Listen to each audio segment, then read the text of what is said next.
സ്വാമി വിവേകാനന്ദൻ കേരളത്തിൽ വന്നിരുന്നു.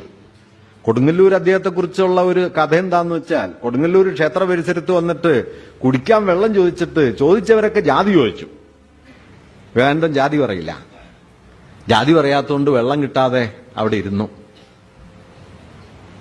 ജാതി ചോദിക്കുന്നില്ല ഞാൻ സോദരി എന്നൊരു കവിതയുണ്ടല്ലോ, ചണ്ടാല ഭിക്ഷകി. ജാതി പറഞ്ഞില്ല.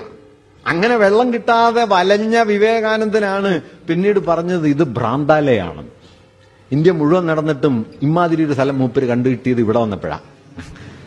ഇന്ത്യ മുഴുവൻ നടന്നതാ മൂപ്പര്. പക്ഷെ ഇമാതിരി ഭ്രാന്ത് ഇവിടെയാ കിട്ടിയത്. ആ ഭ്രാന്ത് രണ്ടാമത് കൊണ്ടുവരാൻ പറ്റുമെന്നാണ് ഇപ്പൊ ആലോചന. അതേ ഭ്രാന്ത്. മതത്തെ ആചാരമായി കാണുകയാണോ വേണ്ടത്, മതത്തെ മൂല്യങ്ങളായി കാണുകയാണോ വേണ്ടത്?